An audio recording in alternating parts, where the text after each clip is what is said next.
Welcome to Deep Dive. Have you recently found yourself navigating the, let's say, ever-changing landscape of U.S. visa renewals? Feeling like you need a map through a shifting maze?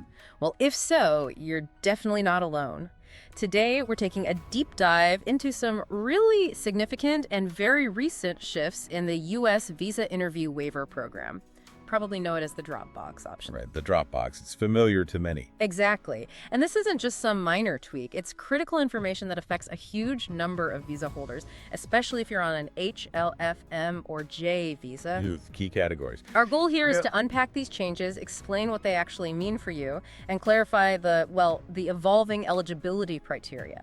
We want to help you avoid potential problems and understand what's coming next. Okay, let's unpack this. What's really fascinating here, I think, is just how quickly these policy updates have come out. It's left a lot of applicants with a great deal of uncertainty. Yep. And this isn't just fiddling around the edges. We've gone from a really expanded waiver during the pandemic, remember that, designed to ease backlogs. Right, the 48-month rule. Exactly. Yeah. Then to a tightening of the rules, and now we're looking at a major elimination for many. So it's about understanding not just what changed, but, why it matters so much right now. Okay, so let's get straight to that major elimination you mentioned. This is where it gets really interesting and potentially quite disruptive. The U.S. Department of State has announced a massive change effective September 2, 2025. That date is key, September 2nd, 2025. The Dropbox renewal option for HL, FM, and J visas will be eliminated, period. Wow.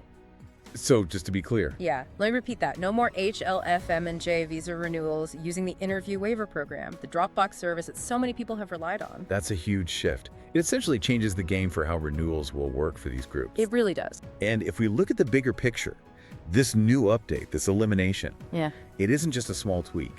It explicitly overrides, it supersedes that interview waiver update that came out earlier this year, back on February 18th, 2025. Right, the one that already tightened things up. Exactly. So what this means, practically speaking, is that almost all non-immigrant visa applications, except notably B1, B2 tourist and business visas. So B1, B2 might still be okay. It seems that way for now, yeah. But for the others, they'll likely be ineligible for renewal under the Dropbox program. And this immediately raises a really important question. Which is? If these major categories, H, L, F, M, J, are no longer eligible, it points directly to a massive increase in the need for in-person interviews. Right, more people needing appointments. A huge number of people. And that's going to put immense pressure on consulates everywhere. Think about the implications for wait times. Yeah, already a problem in many places. Exactly. This could make it much worse. Okay, so to really understand the weight of this September 2025 change, maybe we should look back a bit. How did the Dropbox rules evolve so recently to get us here? Good idea. The timeline helps make sense of it. Let's think back to the pandemic, maybe start there. Things were very different then. Very different. During COVID, the State Department was dealing with, consulate closures, huge backlogs. Unprecedented situation. Right. So they expanded the interview waiver eligibility quite a bit. That's when the 48-month rule came in. Which meant? It meant you could use Dropbox if your previous visa, and this is key, in any category, had expired within the last 48 months. 4 years. Any category. That was generous. It was. It was designed specifically to reduce the pressure on consular sections. So, for example, you mentioned F1 students. Yeah. An F1 student who got H-1B status could often use Dropbox for their first H-1B stamp under that rule. Yeah. A huge convenience. Saved a lot of hassle, I imagine. Helped keep things moving during a tough time. Definitely. It was a lifeline for many. But things started changing even before this latest big announcement. Right. You mentioned that February change. Yes. And what's interesting and maybe confusing for some is that the rules had already tightened up quite a bit earlier this year. Effective February 10th, 2025, the criteria changed, kind of quietly. Without much fanfare, yeah. Exactly. Now, that change is obviously superseded by the September 2nd elimination for these H, L, F, M, J categories, but it's part of the story. So what happened in February? Well, two main things. First, that 48-month expiry window. It shrank dramatically back to just 12 months. Okay, 4 years down to 1. That's significant. Huge difference. And second, a new requirement was added. The renewal had to be for the same visa category as your previous visa. So no more switching categories via Dropbox. Precisely. So using that F1 to H1B example again, after February 10th, if you only had an F1 previously, you couldn't use Dropbox for your first H1B stamp. You needed a prior H-1B visa to get an H-1B Dropbox renewal. I see. And that affected dependents too, right? H-4s, L-2s. Absolutely. Yeah. Spouses, kids. They had to meet the same strict rules. Yeah. If the main applicant changed visa type, or if they were getting their dependent visa for the first time links to that new primary visa, they often lost Dropbox eligibility too. So even back in February, more people were being pushed towards in-person interviews. Yes, that change alone started increasing the pressure on appointment availability. And it raised questions then about how consulates would cope with the extra load. Little did we know, the bigger change was still coming. And then came the July 25th, 2025 update. That was the one that made the September 2nd elimination official. Right? That's the one. It clarified things definitively. The February tightening was really just a step towards this broader elimination for H, L, F, M, and J. So let's talk impact. What does this all mean for you, the visa applicant, right now and going forward? Well, the clearest, most immediate impact is what we touched on. A huge surge in demand for in-person interviews. Not theoretical. It's happening. It's already happening, and will certainly get worse. Think about wait times. They're already long, especially in high-demand places like India. Yeah, you hear stories. India issued over 1 million non-immigrant visas last year, didn't they? Second year running. Exactly.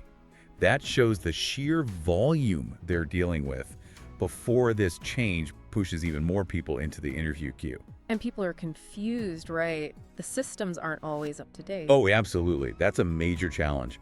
We're hearing reports that the official scheduling system questionnaires sometimes still guide people towards booking Dropbox slots, even if they're no longer eligible. That must be incredibly frustrating. It is. Imagine planning based on that, only to find out later it's wrong. Plus, customer support sometimes gives conflicting answers. It just adds to the chaos. And the practical problems, getting appointments? Sounds like a nightmare for some.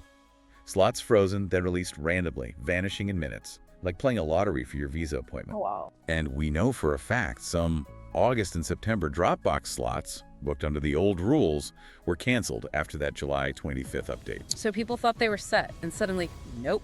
Back at square one. Yeah.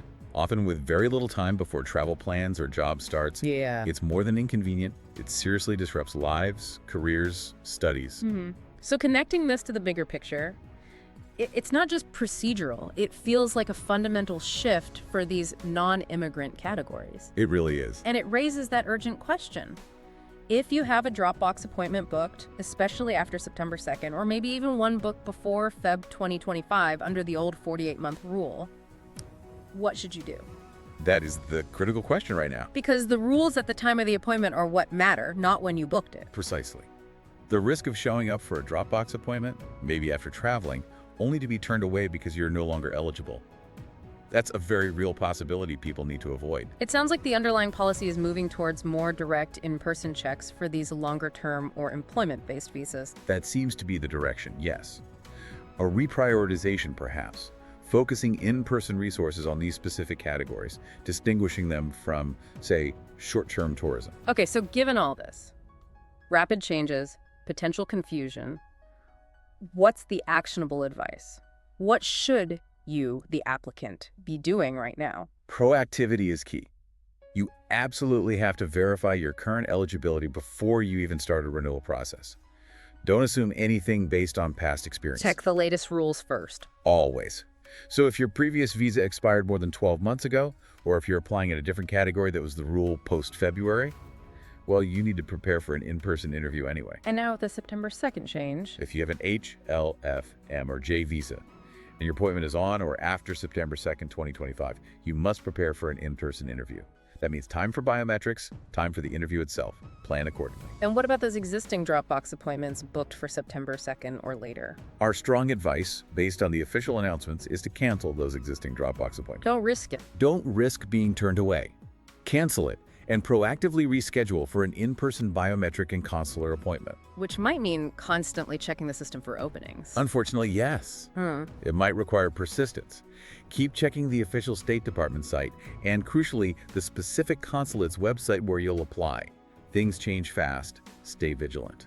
This really highlights the need for adaptability, doesn't it? The system's changing, creating challenges, but understanding and planning is vital. Absolutely. It's the only way to navigate it smoothly. And it's interesting, you mentioned B1, B2 visas might still keep some waiver options. Yes, that seems to be the indication. Well, Dropbox is going away for H, L, F, M, J. The B1, B2 tourist business visas might still have interview waiver possibilities. Which suggests a very targeted policy shift. Exactly. It seems aimed at focusing resources on certain categories, perhaps those seen as needing more direct scrutiny while trying to keep short-term travel relatively easy. So considering all this, it's clear. The trend is towards more in-person engagement for many visa applicants. And that fundamentally changes long-term planning for frequent travelers, workers, students. It makes you wonder what new strategies might emerge, right? How will people and companies manage these increased demands and likely backlogs? That's the million-dollar question, isn't it? It could impact travel plans, maybe even how companies or universities approach visa sponsorships. It's a complex situation. A recalibration of expectations, as you said. Obviously. Okay, so just to quickly recap the main points from our deep dive today, we've looked at the critical changes to the U.S. Visa Dropbox program. We saw the journey from the wide-open 48-month rule during the pandemic through the quiet tightening in February 2025 and leading up to the big one. The July 25th, 2025 announcement confirming that starting September 2, 2025, the Dropbox option is eliminated for HLFM and J visas. That's the core message. So the era of easy Dropbox renewals for those key categories, it's ending. For most people renewing these visas, it means shifting back to in-person interviews. Yep. The takeaway is clear. Know your visa details, know the expiry date, and actively check the very latest requirements before you do anything. It's paramount now. It's a big shift back towards more traditional in-person processing for these groups. It is. And for you, the applicant, that means being proactive and making informed choices is, well, more critical than ever before. We really hope this deep dive has brought some clarity and maybe a bit of a roadmap through these complicated changes. We're definitely committed to bringing you the most important up-to-date information as things continue to evolve. Stay informed, plan ahead. All the best to you in your visa journey. And we will meet again with another important subject in the next meeting.